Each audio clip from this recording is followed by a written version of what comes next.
Hello friends, পাঠ করছি আজদাহা, লিখন দিয়ে সাবিল আসাবি, পর্ব সংখ্যা 18। প্রথমাংশ। জ্যাসপার দুর্বল ও শক্তিহীন দেহটাকে কোনো রকমে টেনে হিঁচড়ে গ্লাস হাউসের ভেতরে প্রবেশ করলো। প্রতিটি পদক্ষেপ যেন তাকে আরো ক্লান্ত করে তুলছিল। মনে হচ্ছিল শারীরিক শক্তির অবসান ঘটছে। শরীরের রং প্রায় সবুজ হয়ে এসেছে, যেন প্রাকৃতিক কোনো প্রক্রিয়ার রূপান্তরিত হচ্ছে। জ্যাসপারের রক্তিম বেগুনি ঠোঁটজোড়া সবুজ রঙের মিশ্রণে এক প্রকার ফ্যাকাশে বাদামি রং ধারণ করেছে, যেন এক রহস্যময় লুকের আভাব প্রকাশ করছে। তার মুখের এই পরিবর্তন একটি ভয়াবহ অভিজ্ঞতার ইঙ্গিত দেয়, যেন তার শরীরের শক্তি ও রং উভয়ই হ্রাস পাচ্ছে। মৃদু আলোতায় ঠোঁটগুলো যেন মলিন ও স্পষ্ট হয়ে উঠছে, যা তার দুর্বলতা ও দুশ্চিন্তাকে আরো স্পষ্ট করে তোলে। গলায়, বুকে ও হাতে ড্রাগনের আঁশের মতো ফুটে উঠেছে অদ্ভুত চিহ্ন, যা তার ড্রাগন পরিচয়ের প্রতি ইঙ্গিত করে। এই আঁশগুলো যেন তাকে সতর্ক করে দিচ্ছে, বলছে যে সে এখনো সম্পূর্ণভাবে তার মানব রূপে ফিরে আসেনি। অদ্ভুত অনুভূতি, এদিকে শারীরিক দুর্বলতা, অন্যদিকে তার ড্রাগন শক্তির স্মৃতি যা তাকে নাড়া দিচ্ছে।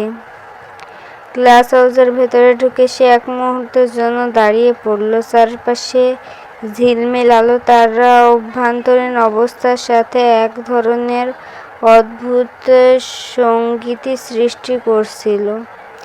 আলো যেন তাকে অভ্যর্থনা জানাচ্ছিল, কিন্তু তার দুর্বল শরীরের অস্থিরতা তা প্রতিফলিত করতে পারছিল না। সে জানত এই অবস্থায় তাকে আরো অনেক কিছু মোকাবেলা করতে হবে, আর তাকে দ্রুত তার শক্তি ফিরে পেতে হবে। আমাকে সুস্থ হতেই হবে, সে মনে মনে বলল, নিজেকে উদ্বুদ্ধ করল। তার হৃদয়ে এথিরেনের জন্য একটি আবেগ গভীর ভালোবাসা, যা তাকে আরো একবার শক্তি জাগানোর প্রতিশ্রুতি দিল। জ্যাসপার নিজেকে মানসিকভাবে দৃঢ় করতে চেষ্টা করল। সিঁড়ির কাঠের হাতল ধরে ধীরে ধীরে দোতলায় ওঠার জন্য প্রচণ্ড পরিশ্রম করতে হলো তাকে। তার শরীর দুর্বল, প্রতিটি ধাপ তাকে যেন আরো বেশি ক্লান্ত করছে। সিঁড়ির প্রতিটি কাঠের শব্দ মনে হচ্ছিল যেন তার দুর্বলতাও ভেঙে পড়ার চিত্র ফুটে উঠছে। ওপরে উঠে এসে সে এক পলক চারপাশে তাকালো। মনে হলো নিজের শারীরিক অবস্থার জন্য কিছু জরুরি করা প্রয়োজন। তার বোধগম্য হচ্ছে না এই মুহূর্তে শরীরের বায়োকেমিক্যাল প্রয়োজন পড়বে। কিন্তু কেন? সে তো মাত্র একবার হিপনোটাইজ করেছে। এই প্রচণ্ড অসুস্থতা তার মনের গভীরে এখনো পরিষ্কার নয়। সে জানে পৃথিবীর সারভাইভ করাটা এখন সত্যি কঠিন হয়ে উঠেছে। এছাড়া এই মুহূর্তে ভেনাসে ফিরে যাওয়ার চিন্তা মনে আসতেই তার মনে গভীর উদ্বেগ দেখা দিল। ড্রাগন রূপে ধরা তো অসম্ভব, কারণ সে জানে সেই রূপের শক্তি ও ক্ষমতা এখন পুরোপুরি বিলীন। দৃষ্টির সামনে ভাসতে থাকে সেই সমস্যাগুলোর জন্য। জ্যাসপার ঠিক করতে পারছিল না যে কিভাবে সে তার অবস্থার পরিবর্তন ঘটাবে। তার মনের অন্ধকার এতটাই একটাই চিন্তা, যেভাবেই হোক তাকে পৃথিবীর সারভাইভ করতে হবে। আর একটু হেঁটে নিজের কক্ষে যাওয়া তার পক্ষে সম্ভব ছিল না। দোতলায় পৌঁছাতে ফিওনার কক্ষের দিকে তার চোখ চলে যায়। আপাতত সেখানে প্রবেশ করতে হবে। স্লাইড দরজাটি খুলে যায়। জ্যাসপার ঝুঁকে পড়ে ফিওনার কক্ষে প্রবেশ করে। তারপর সে বিশাল ক্লান্তিতে কক্ষের মেঝেতে হুমড়ি খেয়ে পড়ে যায়। তখন ফিওনা কাছের দেয়াল থেকে বাইরের দৃশ্য দেখছিল। হঠাৎ স্লাইড দরজার মৃদু শব্দ পেয়ে ফিরে তাকায়। ঠিক তখন তার দৃষ্টির সামনে পড়ে যায় জ্যাসপার, যে এই মুহূর্তে কক্ষের সামনে অবসন্ন অবস্থায় মাটিতে পড়ে আছে। ফিওনার হৃদয়ে একটুখানি ঝাঁকুনি দিয়ে ওঠে। সে দ্রুততার সাথে জ্যাসপারের অবস্থা দেখার চেষ্টা করে। জ্যাসপারের শরীরের অবস্থা তার মনকে আতঙ্কিত করে তোলে। তার গা সবুজ, ঠোঁটগুলো রক্তিম বেগুনি, সাথে মিশে ফ্যাকাশে বাদামি রং ধারণ করেছে। ফিওনার হৃদয়ে এক অজানা আতঙ্ক ভর করে ওঠে। ফিওনার রূপ, জ্যাসপারের রূপ রীতিমতো ভয়ের উদ্রেক করে। সবুজ রঙের দেহ, বাদামি ঠোঁট, যেন যেন সে এক অশুভ কিছুর ইঙ্গিত বহন করছে। এই চরম অচেনা রূপ তার মনের ভেতরে গভীর এক অস্বস্তি সৃষ্টি করে। সে পা বাড়াতে সাহস পায় না, বরং এক ধরনের থমকে যাওয়া অনুভূতি তার প্রতিটি স্নায়ুকে গ্রাস করে। জ্যাসপার মেঝেতে শুয়ে আছে, অথচ তার মুখাবয়বটি পরিচিত হলেও সে মুখের অঙ্গভঙ্গি যেন অচেনা জগৎ থেকে আগত কোনো সংকেত। ফিওনা এক পা সামনে এগোতে গিয়ে থেমে যায়। তার নাভির নিচে যেন একটি ভারী পাথর চেপে বসেছে। এটা কি হয়েছে? চিন্তার গভীরে গিয়ে মনে আসে, তার মনে ভয়ঙ্কর চিন্তা উকি দেয়। এরকম ভয়ঙ্কর রূপ কেন? এমনকি ভয়ে শ্বাস নিতে কষ্ট হচ্ছে। ফিওনার চোখে জল আসতে থাকে, কিন্তু সে তা চাপতে চায়। সে বলছে, আজকের রাতটি বোধহয় তার জন্য সাধারণ রাত না। তার প্রতিটি রক্তকণাতে এক ভয়ের অনুভূতি ছড়িয়ে পড়ে। সে ধীরে ধীরে জ্যাসপারের দিকে এগিয়ে যায়, কিন্তু সাহসিকতার প্রত্যেক পদক্ষেপে তার অন্তরাত্মা এক অদ্ভুত দ্বিধায় রুদ্ধ হয়ে পড়ে। জ্যাসপার চোখ তুলে ফিওনার দিকে তাকায়, যেন তার দৃষ্টি কিছু না বলা কথা উড়ানোর চেষ্টা করছে। তার সবুজ চোখে তখনও কষ্টের ছায়া ফুটে ওঠে, যা একটি দৃশ্য যন্ত্রণার সাক্ষী। ধীরে ধীরে যেন জীবনের সব শক্তি একত্রিত করে, সে অস্থিরভাবে উঠতে চেষ্টা করে। পা দুটো আলতোভাবে মেঝের দিকে চলে আসে, কিন্তু শরীরের দুর্বলতা তাকে বশীভূত করে। অবশেষে সে বিছানার সামনে পৌঁছায় আর অত্যন্ত ধীর গতিতে শুয়ে পড়ে।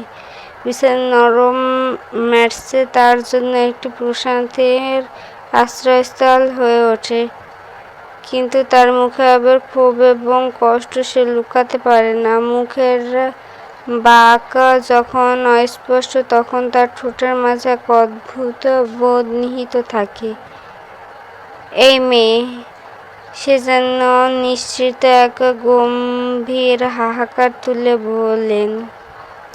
শব্দগুলো যেন কষ্টের ভারে নুয়ে পড়ে, প্রতি বর্ণ যেন তার শরীরের গভীরে জমে থাকা অব্যক্ত কষ্টের কাহিনী বলে দেয়। ফিওনার হৃদয়ে এক ঝড় শুরু হয়। জ্যাসপারের গাঢ় সবুজ দেহ, যার ওপর এখনো ড্রাগনের আঁশের ছোঁয়া, তাকে আরো ভীতিকর করে তুলছে।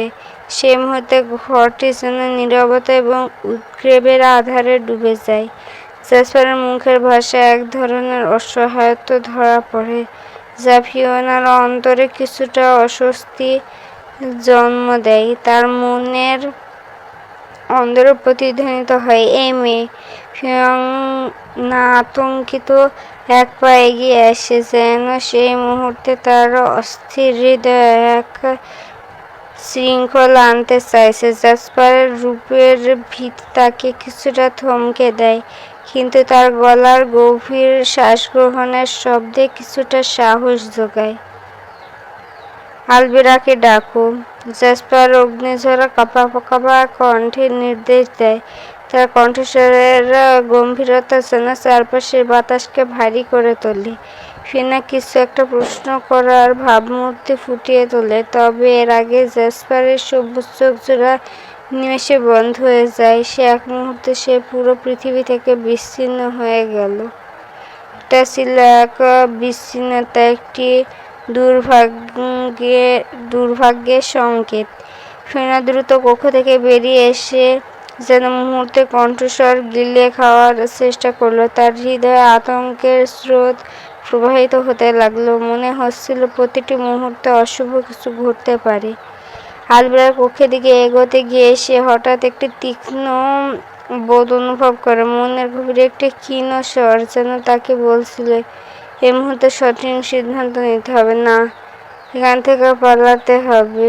সে সিদ্ধান্তে স্থির হয়ে লিভিং রুমের দিকে চলে আসে। লিভিং রুমের মূল দরজায় দিকে গিয়ে ফিওনা তা খুলতে আপ্রাণ চেষ্টা শুরু করে। দরজার ওপরে তার হাতের স্পর্শে জমে থাকা ধুলোর প্রতি তার চোখ পড়ল। সেই ধুলো যেন তার উদ্বেগের চিহ্ন। কতদিন যে এখানে আটকানো ছিল। দরজাটা দুলতে শুরু করে, কিন্তু সে যেন এক অসম্ভব বোঝার নিচে চাপা পড়ে আসছে। ফিওনার হৃৎপিণ্ডের গতি বাড়তে লাগলো। মনে হচ্ছে সৃষ্টির প্রতিটি কোণে এক অদ্ভুত সংকট ঘনীভূত হচ্ছে। তার পায়ের তলার মাঝে যেন ভারী হয়ে উঠছে এবং সে নিজেকে এক খাঁচায় আবদ্ধ মনে করল। দ্রুত সে দরজাটি হাতল টেনে ধরল, কিন্তু এটি যেন তাকে বিরোধিতা করছে। ফিওনা মনে হচ্ছিল প্রতিটি ক্ষণ যেন আকাশের কালো ছায়ার মতো। সে জানে জ্যাসপারের সঙ্গে অস্বাভাবিক কিছু ঘটেছে, আর এটাই সুযোগ পালানোর। কিন্তু ফিওনা পুনরায় ব্যর্থ হল। দরজাটি যেন এক নিষ্ঠুর প্রতিবন্ধকতার মতো তার সামনে দাঁড়িয়ে রইল। হতাশার শীতল হাওয়া তার শরীর বেয়ে গেল। মনে হলো সেই দরজা খুলতে পারা ছিল একেবারে অসম্ভব। দৃষ্টি তখনও দিগন্তে, কিন্তু মন মানসিকতা অন্ধকারের গভীরে ডুবে গেল। এক মুহূর্তে জ্যাসপারের বিষয়ে এক নতুন আতঙ্ক কাতর করে উঠল ফিওনার হৃদয়ে। যদি এই ফায়ার মনস্টারটি কিছু হয়ে যায়, সে চিন্তিত ভাবে, তাহলে সবাই মিলে আমাকেই দায়ী করবে। তারা মনে করবে আমি নিশ্চয়ই কিছু করেছি। প্রতিটি ভাবনায় যেন একটি নতুন বিষাক্ত সুতা গাঁথা হচ্ছিল, যেটি তার মনের গহীনে পেঁচিয়ে ধরছিল। অসহ্য দুশ্চিন্তার স্রোতে ভেসে চলেছিল ফিওনা। সে নিজের ভেতরে এক প্রকার যুদ্ধ অনুভব করছিল। ঘরের চারপাশের আবহাওয়া যেন তার সাথে প্রতারণা করছিল। প্রতিটি মুহূর্তে মনে হচ্ছিল অন্ধকারে লুকিয়ে থাকা প্রতিটি ছায়া তাকে লক্ষ্য করে হাসছে। ফিওনা পুনরায় কাঠের সিঁড়ি বেয়ে আলবেরার কক্ষের সামনে উপস্থিত হলো। তবে এখনো কোনো দরজা নেই, শুধু একটা গ্লাসের দেয়াল। বিভ্রান্ত চাল আবদ্ধ হয়ে গ্লাস টাচ করলো, আর সে ভাবতে লাগলো, এখন আমি কি করব। উত্তেজনা এবং উদ্বেগের মধ্যে এক অদ্ভুত সংঘাত শুরু হলো তার মনে। হঠাৎ আলবেরার কক্ষের স্লাইড দরজা এক চঞ্চল শব্দে খুলে গেল। ফিওনা বুঝতে পারল তার দুশ্চিন্তা ও আতঙ্কের মধ্যে কিছুটা আশার আলো দেখা দিয়েছে। যখন সে দরজায় হাত দিয়েছে, তখনই কক্ষে আলবেরার কাছে সিগন্যাল পৌঁছে গেছে। এক মুহূর্তের মধ্যেই সে দ্রুত আলবেরার কক্ষে প্রবেশ করে। আলবেরা তার কক্ষের প্রবেশদ্বারের পাশে দাঁড়িয়ে বিরক্তির সাথে বললে, এই মেয়ে, এই এত রাতে তুমি আমার কক্ষের সামনে কি করছো? তার কণ্ঠে উল্টো দিকে ঢোকা ভাঁজ ছিল। ফিওনা নিঃশ্বাস টেনে বলল, বলছিলাম যে আপনাদের প্রিন্স জ্যাসপার, তার কি জানি হয়েছে। তার চোখের উন্মাদনা ও আতঙ্ক স্পষ্ট ছিল, যেন সে কিছুই হারানোর ভয়ে কাতর। কি? প্রিন্সের কি হয়েছে? আর উনি কোথায়? আলবেরার কণ্ঠে উদ্বেগের প্রতিধ্বনি ছিল, কিন্তু সেই উদ্বেগের মধ্যে এক ধরনের অবিশ্বাস ছিল। উনি আমার কক্ষে। ফিওনা কথাগুলো বললে স্থির হয়ে রইল। আলবেরা হঠাৎ করে দরজার দিকে দৌড়ে বেরিয়ে গেল। সে দ্রুত থ্যারিনিয়াসের সিগন্যাল পাঠালো। থ্যারিনিয়াসের সাড়া পাওয়া গেলেই ফিওনা আলভিরার পিছন পিছনে ছুটতে লাগলো। আলভিরা এবং থ্যারিনিয়াস ফিওনার ঘরে প্রবেশ করার মুহূর্তে তার যে দৃশ্যের সম্মুখীন হলো তা ছিল ভীতিকর।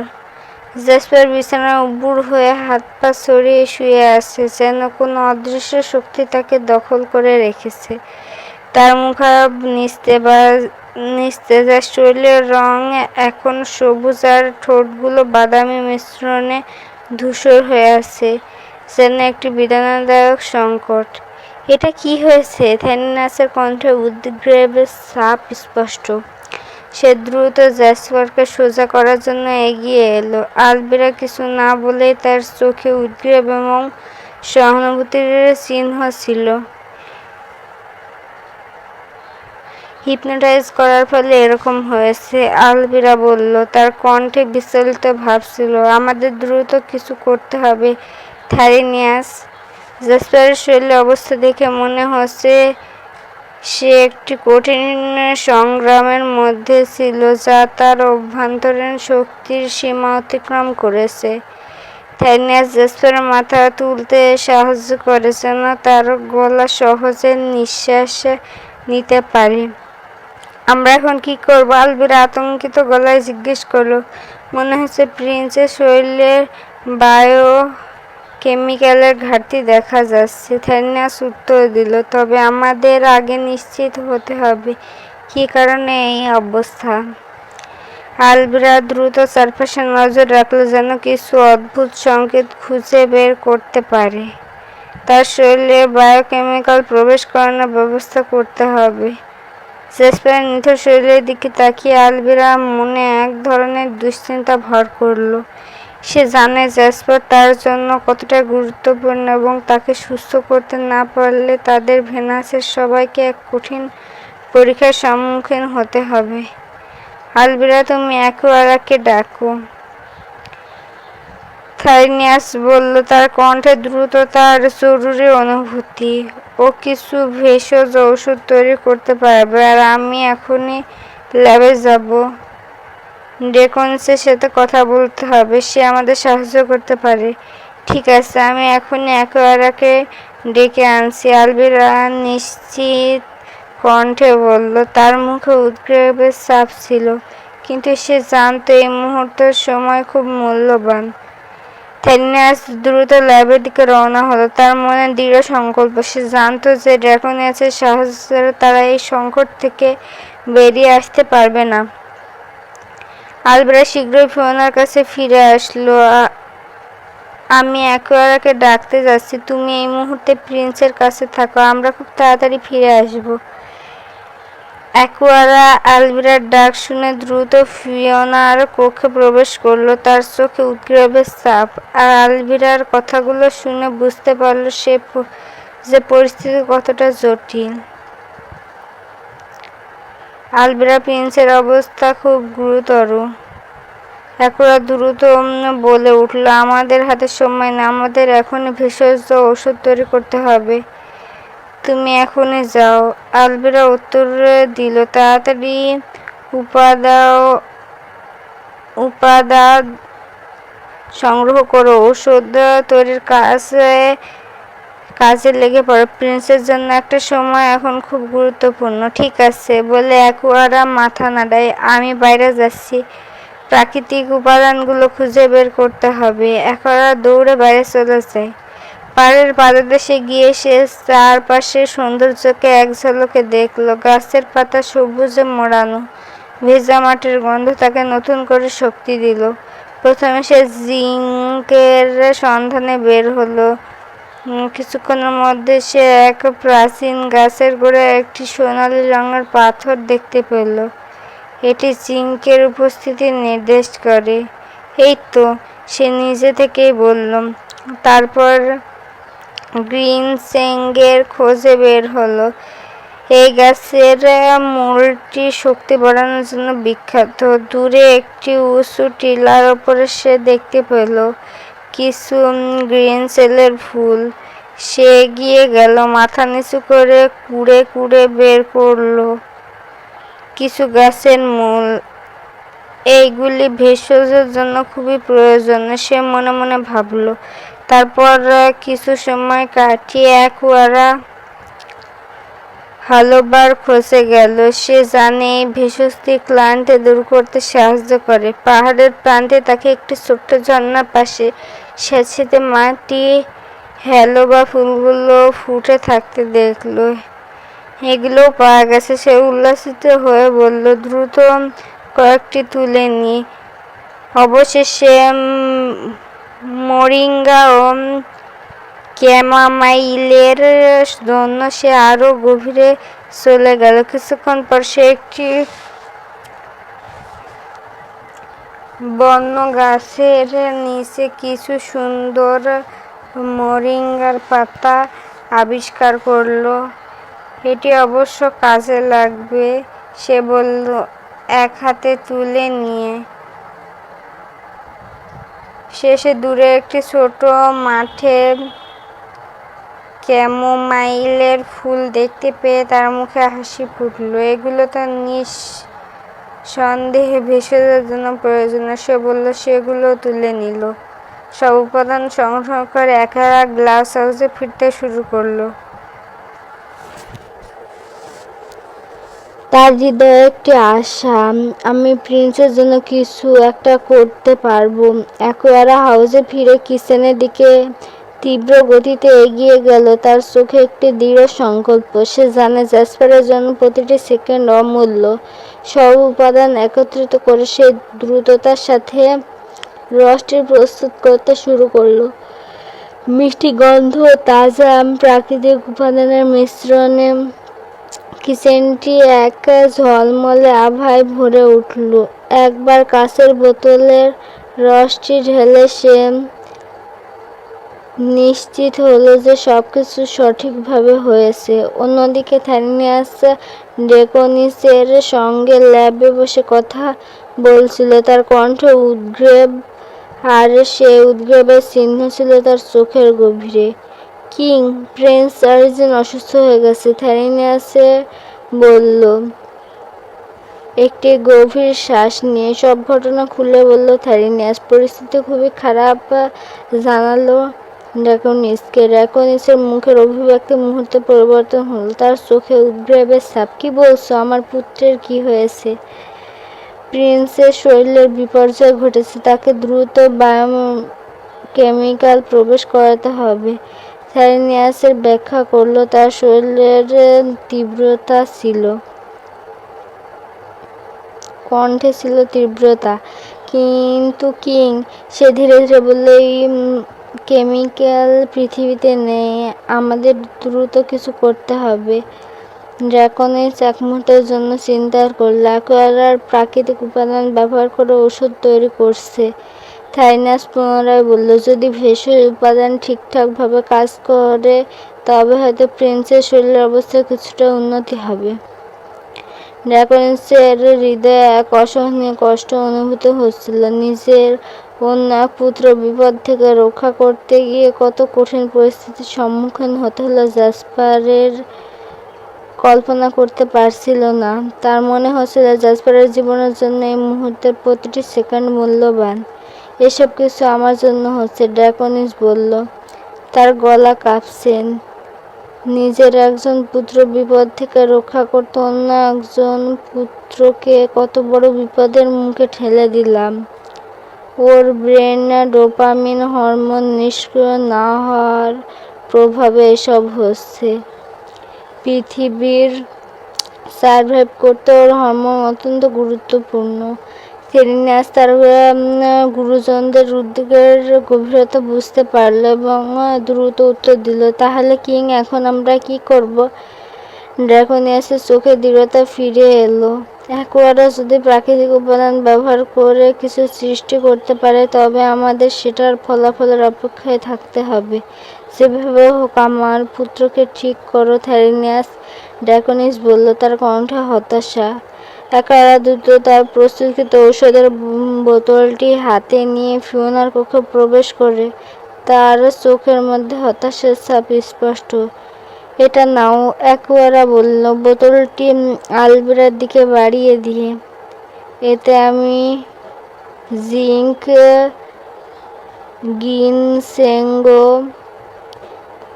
হলবা, মেরিঙ্গা এবং ক্যামোমাইলের মিশ্রণ করেছে। আশা করি এটা প্রিন্সের শরীরের জন্য কার্যকর হবে, তবে এটাও মনে রাখতে হবে এটা একমাত্র সাময়িক সমাধান। আমাদের বায়োকেমিক্যাল তৈরি কিন্তু দরকার পড়বে। আলবেরা মাথা নাড়ে। একেবারে তুমি সঠিক বলেছ, তবে তুমি কি নিশ্চিত যে এই রসটি প্রিন্সের জন্য যথেষ্ট হবে? যদি তার শরীরে বিপদ গভীর হয়? এটা পরীক্ষিত। একবারা কিছুটা সংকল্পের সুরে উত্তর দিল, যতটুকু সম্ভব করেছি, তবে বাকিটা ঔষধ খাওয়ার পর বোঝা যাবে। এদিকে থ্যারিনিয়াস কম্পিউটারের সামনে বসে নতুন কোনো উপায় খুঁজে বের করার চেষ্টা করছিল। তার চোখের সামনে অসংখ্য তথ্য এবং গবেষণার নথি ঘুরতে লাগলো।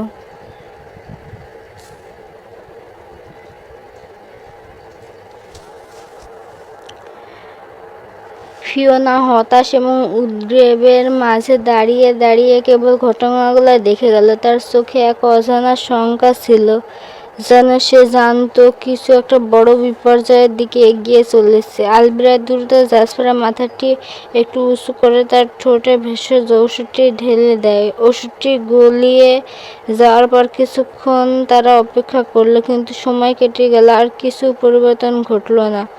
জাসপারের শ্বাস-প্রশ্বাসের ধারাবাহিকতা ঠিক থাকলেও তার চোখের ছাপগুলো উজ্জ্বল হয়নি, যেন ভেতর থেকে সে একটি অন্ধকারে বন্দী। কিছু হচ্ছে না। আলবেরা অসন্তুষ্ট হয়ে বলল, থ্যারিনিয়াস এখনো কেন আসছে না? আমাদের দ্রুত কিছু করতে হবে। এখন কি হবে আলবেরা? একবারা বলল, তার কণ্ঠে চিন্তা এবং উদ্বেগের স্পষ্ট প্রতিফলন। একবারা তুমি প্রিন্সের কাছ থেকে থাকো, আমি আসছি ল্যাব থেকে, দেখি যদি কোনো উপায় মেলে। আলবেরা দ্রুত ল্যাবে চলে যাওয়ার পর কক্ষে কেবল একবারা আর ফিওনা বাকি রইল। উভয়ের মুখাবে উদ্বেগের ছাপ স্পষ্ট। ফিওনা একবারার দিকে তাকিয়ে বলল, আচ্ছা একবারা, তোমাদের প্রিন্সের কি হয়েছে? কেন এত অসুস্থ? একবারা কিছুটা গম্ভীরভাবে উত্তর দিল, আজকে একজনকে হিপনোটাইজ করেছে, তাই এমনটা হয়েছে। তবে এভাবে এত অসুস্থ হওয়ার কারণটা বোঝা কঠিন। ফিওনা মাথা নাড়ে, কিন্তু অনেক সাইকিয়াট্রিস্ট তো মানুষকে হিপনোটাইজ করে, তাহলে তো এমন ভয়ঙ্কর অসুস্থতা হয় না। তাহলে সঠিক, কিন্তু সাইকিয়াট্রিস্টের হিপনোটাইজ ক্ষণস্থায়ী। একবারা ব্যাখ্যা করলো, তাদের ক্ষমতা কেবল কিছু সময়ের জন্য কার্যকর, কিন্তু আমাদের প্রিন্স যখন কাউকে হিপনোটাইজ করে সেটা সারা জীবনের জন্য কার্যকর হয়। তাহলে উনি অসুস্থ জেনে কেন হিপনোটাইজ করলেন? ফিওনার কণ্ঠে বিস্ময়ের ছাপ। একবারা উত্তর দিল, এথিরিনের জন্য। কিন্তু ড্রাকোনিস তো বলেছিল পৃথিবীর মানুষের ওপর 2 বার হিপনোটাইজ করতে পারবে প্রিন্স। প্রথমবার হালকা দুর্বলতা হবে, কিন্তু এভাবে কেন গভীর অসুস্থ হলো? একবারা গভীরভাবে বলতে লাগলো, আমার মনে হচ্ছে এটি তার লাভ ফাংশনাল ডিলিট করার কারণে হয়েছে। ফিওনা অবাক দৃষ্টিতে তাকিয়ে প্রশ্ন করলে, এভাবে লাভ ফাংশনাল ডিলিট করা আবার কিভাবে সম্ভব? আমাদের জন্মের সময় ভেনাসের একটি প্রোগ্রামিং সিস্টেম থাকে, একবারা ব্যাখ্যা করতে শুরু করলো। তখন আমার বাবা মা সেটিকে নিজেদের মতো করে কনফিগার করতে পারে। কিং ড্রাকোনিস প্রিন্সের প্রোগ্রামিং থেকে লাভ ফাংশন ডিলিট করে দিয়েছে, সুতরাং সে ভালোবাসা সে অনুভব করতে পারে না। তাহলে ওনার ভাইয়ের প্রতি এত ভালোবাসা কিভাবে? ফিওনা হতভম্ব হয়ে প্রশ্ন করল। মনে হচ্ছে ভাইয়ের জন্য নিজের জীবন দিতে প্রস্তুত। আরে এটা সে ভালোবাসা না, একবারা ব্যাখ্যা করলো, এটি একটি অন্যরকম আবেগ। বিপরীত লিঙ্গের প্রতি যে ভালোবাসা, নারীর প্রতি প্রেম, এই ধরনের প্রেমের ক্ষেত্রে ব্রেনের ডোপামিন হরমোন নিষ্ক্রিয় হয়, কিন্তু আমাদের প্রিন্সের ক্ষেত্রে তা হয় না। হয়তো এই কারণেই আজকে হিপনোটাইজের ফলে এরকম হয়েছে। ফিওনা হতভম্ব হয়ে সব শুনতে লাগলো। তার মনে নানা প্রশ্ন উকি দিচ্ছিল। এই প্রথমবার এমন কিছু শুনলাম। আদৌ কি সম্ভব? আচ্ছা ফিওনা, তুমি প্রিন্সের সামনে থাকো, আমি আর একটু চেষ্টা করি কোনো ভেষজ উপাদান দিয়ে, বলল একরা, তার কণ্ঠে একটি দৃঢ়তা। ফিওনাও সে মাথা নাড়িয়ে সম্মতি জানালো। একরা চলে যাওয়ার পর হঠাৎ জ্যাসপার একবার কেঁপে উঠল, যেন বিদ্যুতের শক খাওয়ার মতো। ফিওনা ভয় পেয়ে গেল। ফিওনা ভয়ে অতি সহজে ধীরে ধীরে জ্যাসপারের নিথর দেহের দিকে এগিয়েছে, কিন্তু হঠাৎ সে অপ্রত্যাশিতভাবে কার্পেটের ফাঁক ফোকরে পা হোঁচট খেয়ে মুহূর্তের মধ্যে ভারসাম্য হারিয়ে এবং সে অসাধারণ গণিতে জ্যাসপারের উপর পড়ে যায়।